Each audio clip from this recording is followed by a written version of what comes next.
성도님들은 그 교회를 정하실 때 어떤 기준을 가지고 결정하시는지 모르겠습니다.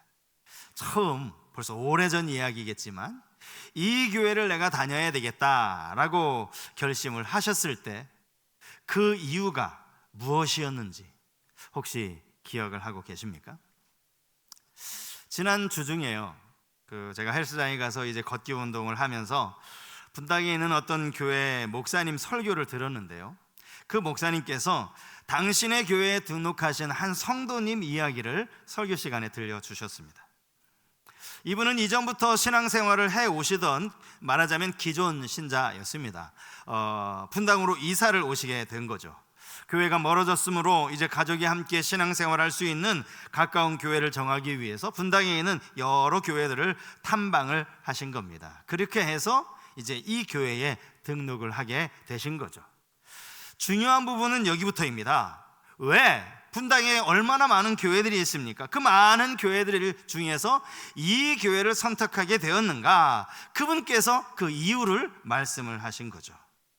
여러분, 당연한 이야기지만 우리가 교회를 정하는 거, 이게 얼마나 중요한 일입니까? 당연히 이 문제를 놓고 하나님 앞에 기도하지 않았겠어요? 이분도 기도를 하셨는데 이런 기도를 드리셨다는 거 한번 잘 들어보세요. 하나님, 제가 이제 분당에 이사 와서 주변에 여러 교회들을 주일날 탐방을 하면서 예배를 드리게 될 텐데요, 말씀을 들을 때 그 말씀으로 인해서 저의 마음이 불편해지는 교회가 있다면 제가 그 교회에 등록하겠습니다.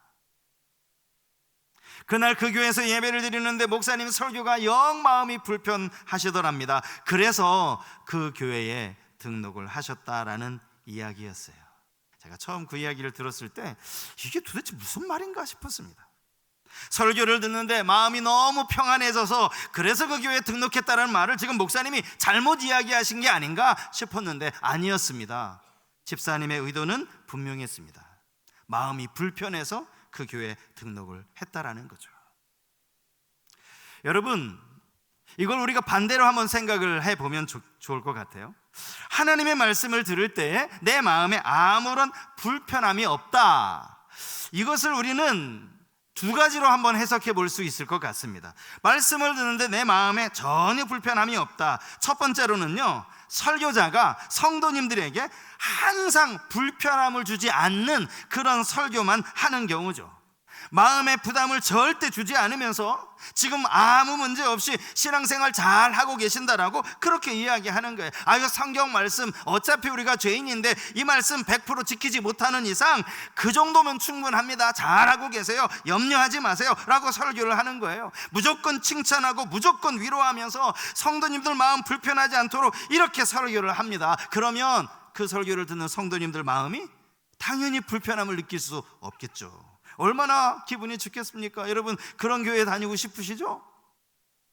그런가 하면 이런 경우도 있을 겁니다. 말씀을 듣는 성도님들이 설교자가 뭔가 이제 약간이라도 듣기에 거북하고 부담스러운 설교를 할 때마다 자기의 귀를 닫아버리는 거예요.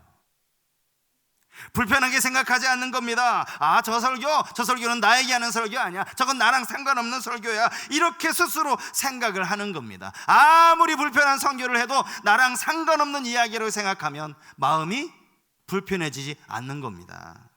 여러분, 이거를요, 요즘 한창 그 인기 있는 유행하는 그 음향 기술 중에 노이즈 캔슬링이라고 할 수 있는 거예요.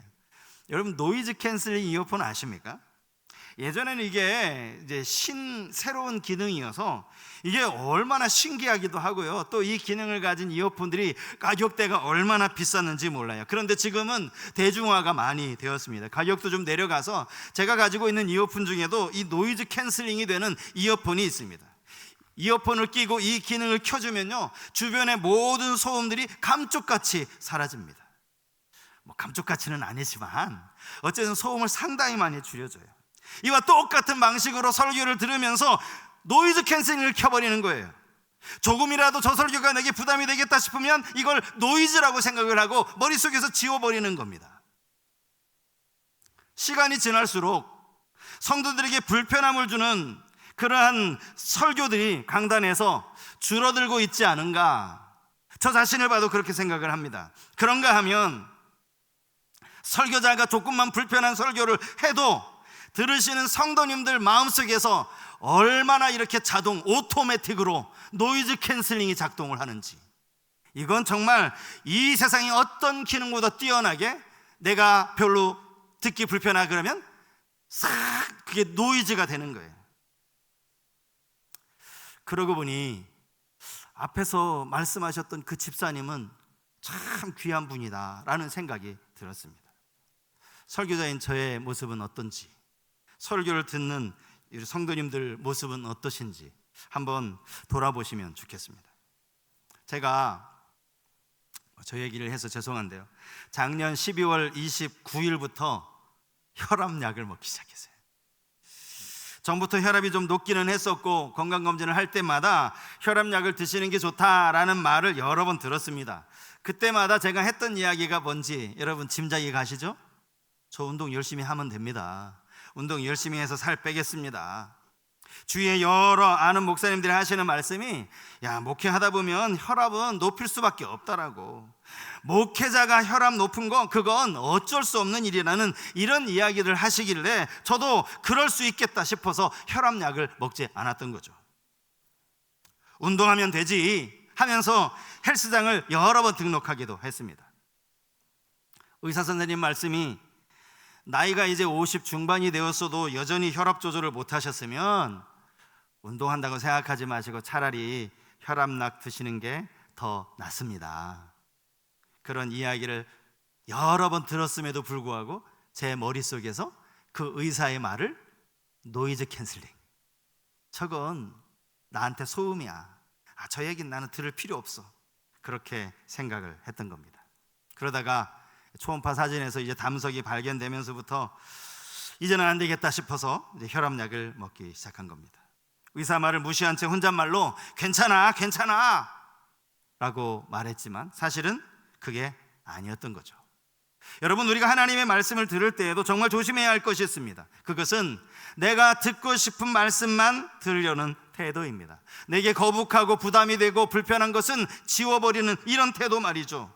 여러분, 이러면 신앙생활은 진짜 편하게 할 수 있을런지 몰라요. 하지만 여러분, 편한 신앙생활이 건강한 신앙생활은 아니라는 사실은 명심하셔야 합니다. 하나님의 말씀이 마음속에 불편함으로 다가올 때 우리는 이 불편함에 대해서 잘 분별할 수 있는 지혜가 필요합니다.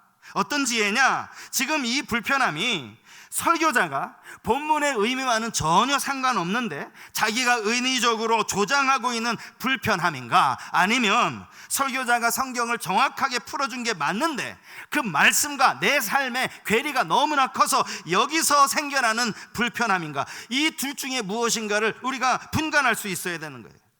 하나님의 뜻과 성경의 의미와 아무런 상관없이 그냥 설교자가 자기 마음대로 조장하는 불편함이라면 여러분, 그런 불편함에 대해서는 자유하셔야 됩니다.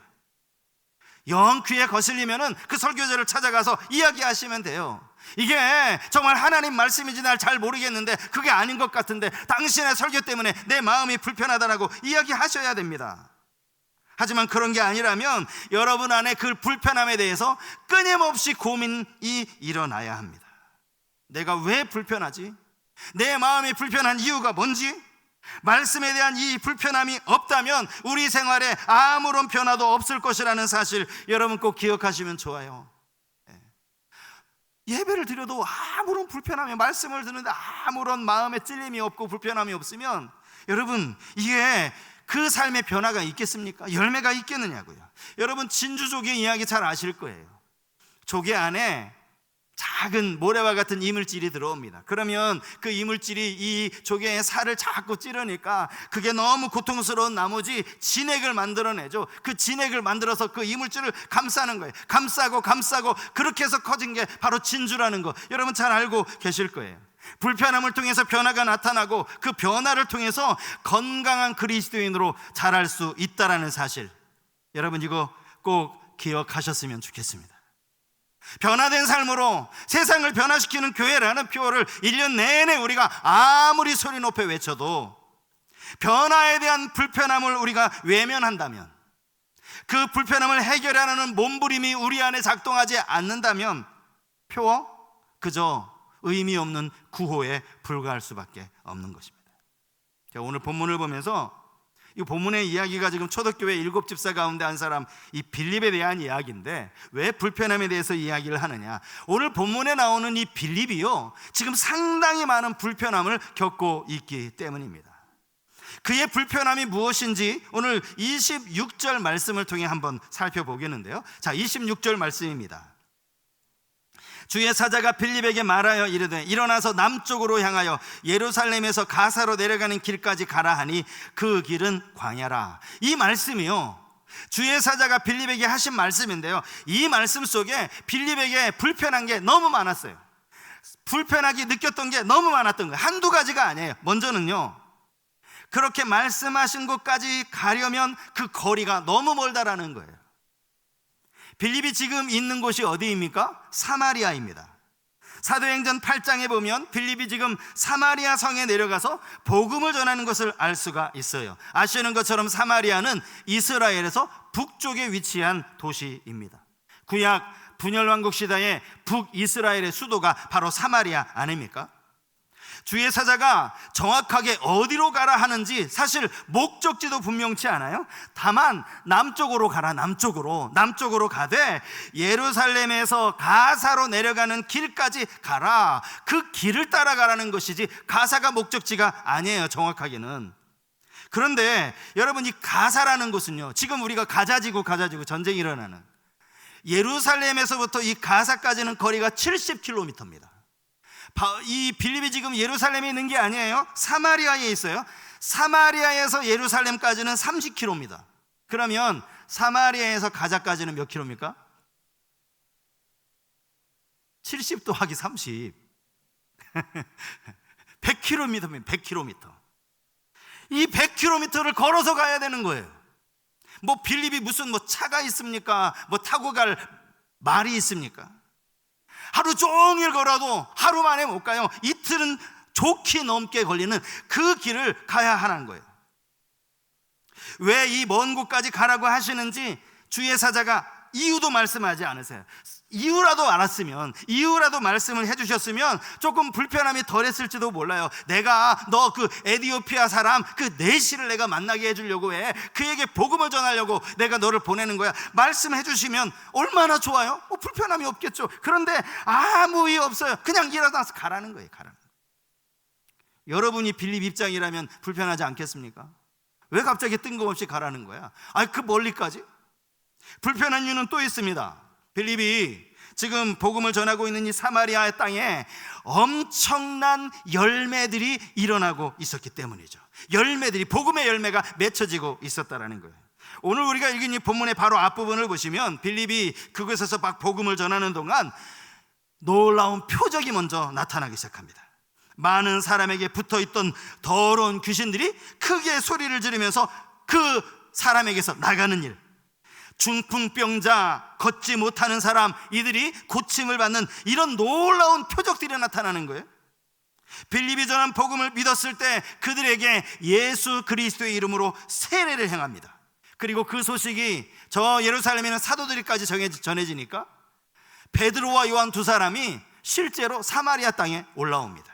그리고 나서 그렇게 세례만 받은 사람들에게 안수하는데 바로 거기에서 성령이 임하는 그런 놀라운 역사, 성령을 받는 일까지 일어나고 있었다라는 거예요. 여러분, 놀라운 일 아닙니까? 이게 사도가 한 일이 아니에요. 집사 빌립이 이 일을 행한 거예요. 그가 전도하는데 이런 놀라운 부흥의 역사, 불의 역사, 성령의 역사가 나타나고 있는 거예요. 사마리아 전도의 핵심 인물은 빌립입니다. 사마리아에는 빌립이 해야 할 일이 아직도 많이 남았어요. 그 도시에 복음을 전해야 할 사람들이 여전히 많이 남아있고요, 그들에게 세례를 베풀어야 할 의무도 사명도 빌립에게 남아 있습니다. 빌립은 지금 몸이 2개라도 모자랄 판이에요. 그런데 주의 사자가 갑자기 너 그 도시 떠나서 저 남쪽으로 가라, 이렇게 말씀하십니다. 여러분, 빌립 입장에서 이게 마음이 얼마나 불편합니까? 아니 내가 지금 여기 몸이 2개라도 지금 모자랄 지경인데 여기를 떠나라고? 얼마나 불편한 명령이에요. 만약에 거꾸로 빌립이 사마리아 땅에서 열심히 복음을 전하는데도 불구하고 그냥 사람들의 반응이 시큰둥하고 그냥 뭐 복음을 반대하는 사람들, 저 유대인들이 와서 막 빌립을 방해하고 했더라면 주의 사자의 말이 빌립에게 반가웠을지도 몰라요. 어차피 여기 아무리 복음 전해도 사람들이 믿으려고 하진 않네. 도대체 이렇게 왜 이렇게 반대가 많아? 이랬을 때 사자가 너 다른 데로 가라 그러면 빌립은 오히려 감사했겠죠. 잘 됐습니다 하나님. 안 그래도 이 사마리아는 어렵습니다, 안 될 것 같습니다, 그렇게 할 수 있어요. 그런데 정반대예요. 교회가 지금 불같이 일어나고 있어요.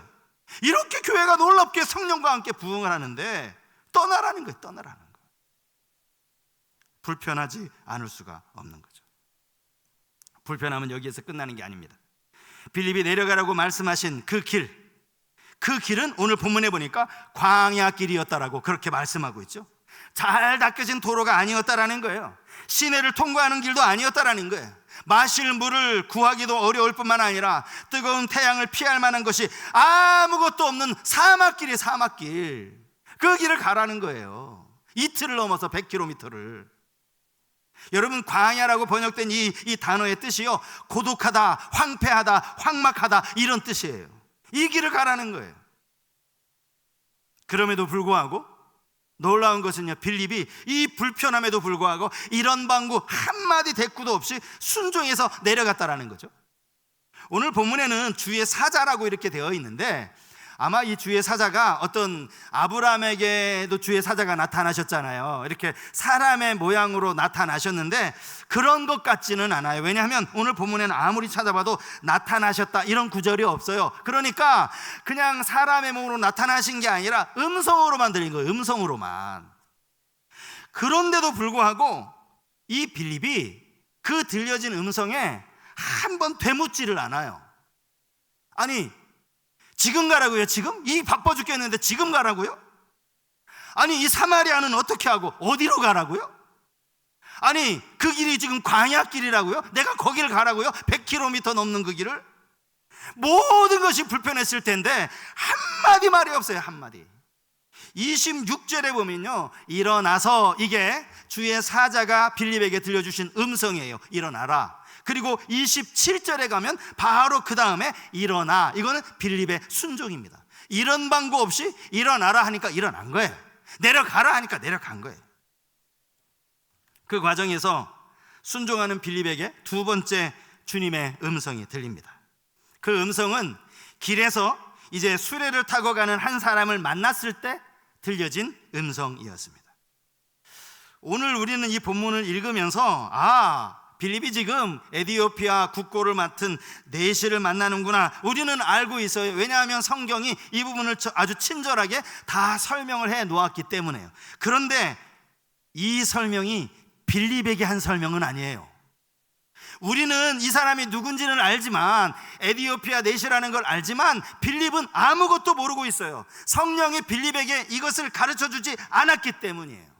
빌립의 눈에는요, 수레를 타고 가는 어떤 그 한 사람, 행색은 좀 좋아 보였을 수 있어요. 왜냐하면 그가 에디오피아 여왕 간다게의 모든 국고를 관리하는 사람이었으니까. 요즘으로 치면 이게 뭡니까?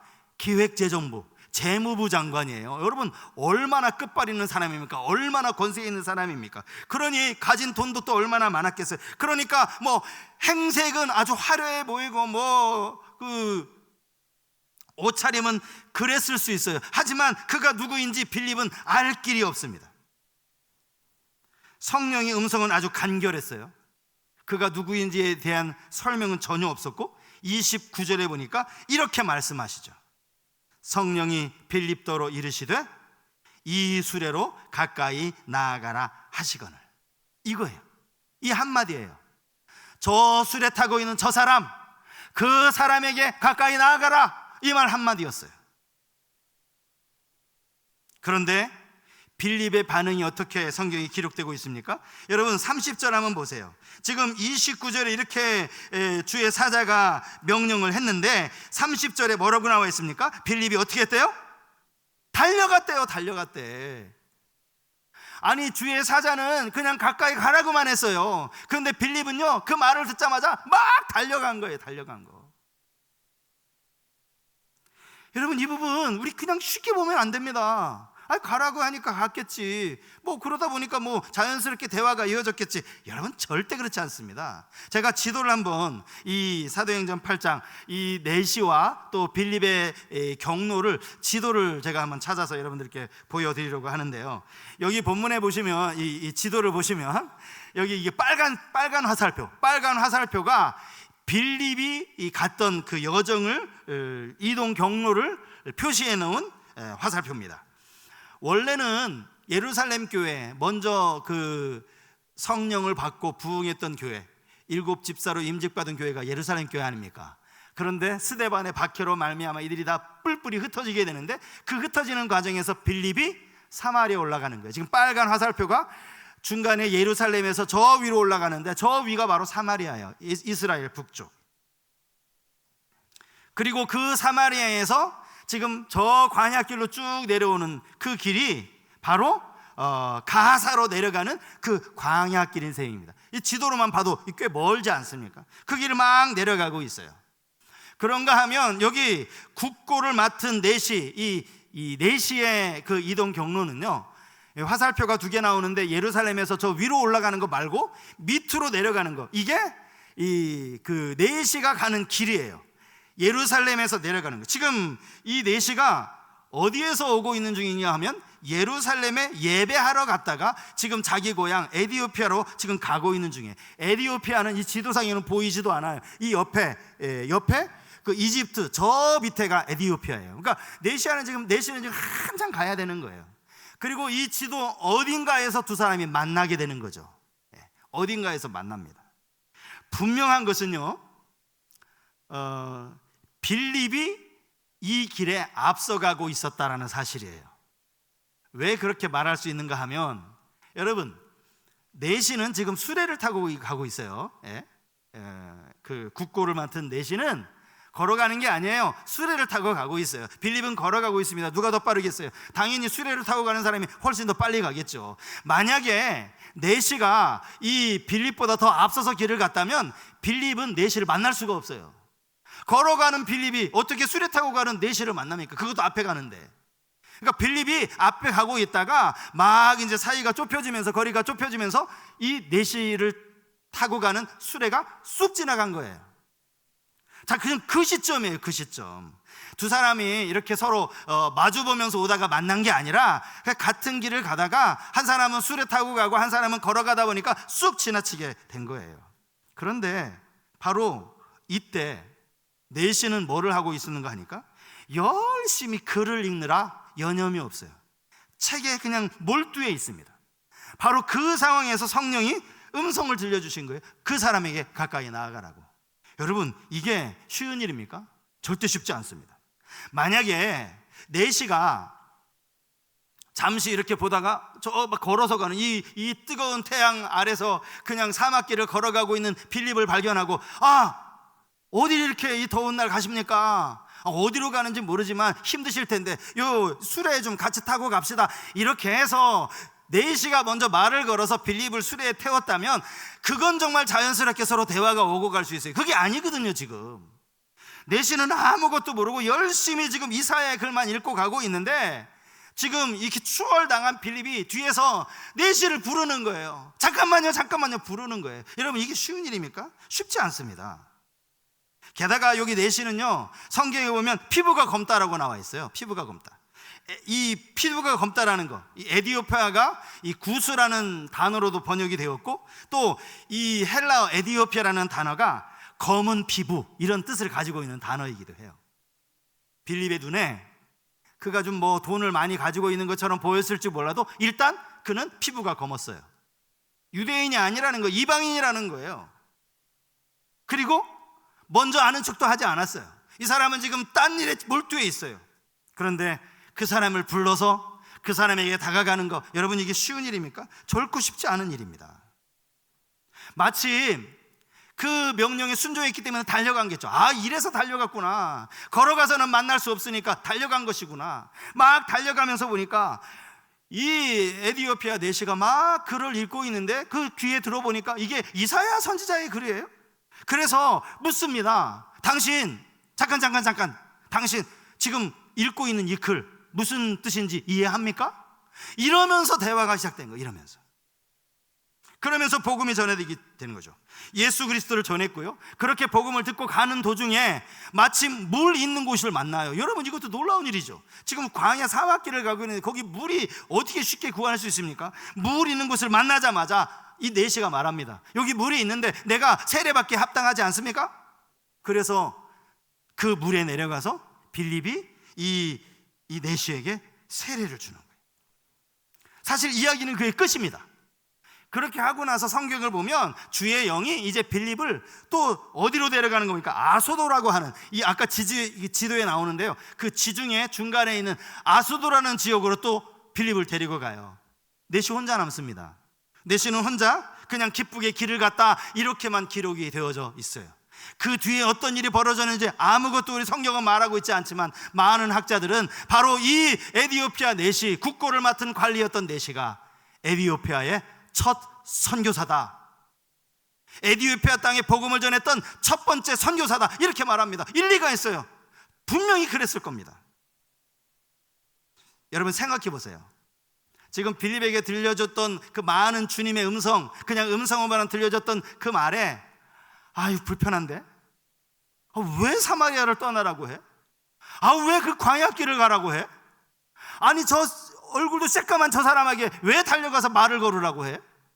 이 명령 중에 하나라도 자신의 그 불편함 때문에 이걸 노이즈 캔슬링, 아예 소음이야 이거, 이거 들을 필요 없어 했다면 이런 구원의 역사가 있었겠습니까?